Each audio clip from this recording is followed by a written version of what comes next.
The invasion of the Solomon Islands was a crucial campaign in the Pacific War, fought from August 1942 to February 1943. The battle was part of the larger Allied counteroffensive against Japan, aimed at securing key islands in the South Pacific and pushing back Japanese forces that had been expanding throughout the region. The Solomon Islands, located between New Guinea and the New Hebrides, were vital to both sides due to their strategic position, serving as a staging area for further Allied advances toward Japan and as a supply route for the Japanese military. Strategic importance. The Solomon Islands were vital for Japan's control over the Pacific. They provided a base for Japanese forces to launch attacks against Australia and New Zealand, and the islands were key to maintaining Japanese communications and supply lines. The Allies recognized that the islands needed to be captured to prevent Japan from further expanding its reach in the Pacific and to secure their southern defense. The Battle of Guadalcanal. The primary objective of the invasion was the capture of Guadalcanal, the largest island in the Solomons. The Allies launched an amphibious assault on August 7, 1942, with U.S. Marines landing at Lunga Point to secure an airstrip being built by the Japanese. This airfield, later known as Henderson Field, was a critical asset that would allow the Allies to launch air operations against Japanese forces in the region. The Japanese, however, had already established a strong presence on the island and were determined to maintain control of it. The initial U.S. landings quickly sparked a bitter battle that would last for months. Despite the early success of the Allied landings, the Japanese launched repeated counterattacks, both on land and from the sea. The battle turned into a grueling war of attrition, with heavy casualties on both sides. Naval and air battles.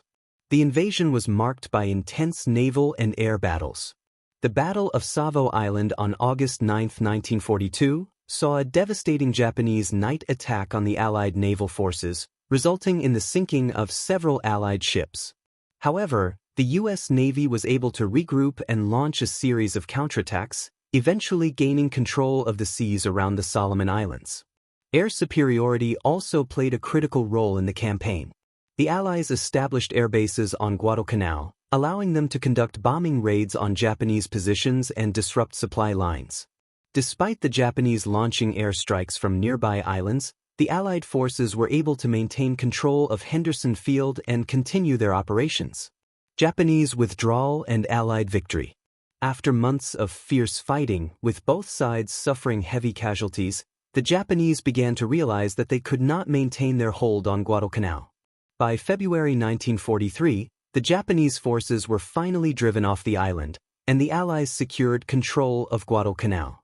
The victory in the Solomon Islands was significant for several reasons. It marked the first major Allied offensive in the Pacific and demonstrated the effectiveness of island hopping, a strategy where the Allies would bypass heavily fortified Japanese positions and focus on strategically important islands. The capture of Guadalcanal allowed the Allies to begin their push northward, ultimately leading to the liberation of the Philippines and the eventual defeat of Japan. Aftermath and impact. The battle for the Solomon Islands, particularly the intense fighting on Guadalcanal, was one of the longest and bloodiest campaigns in the Pacific War. The U.S. suffered over 7,000 casualties, while Japanese losses were even higher, with estimates ranging from 15,000 to 25,000 soldiers killed. In addition to the high human cost, the battle severely damaged Japan's naval and air forces in the Pacific, leaving them unable to mount a successful defense against the growing Allied presence in the region. The victory at Guadalcanal, along with the subsequent campaigns in the Solomon Islands, was a significant turning point in the Pacific War. It not only halted Japan's southward expansion but also marked the beginning of the Allied drive toward Japan's home islands. The campaign demonstrated the growing strength and coordination of the U.S. and Allied forces, paving the way for future successes in the Pacific theater.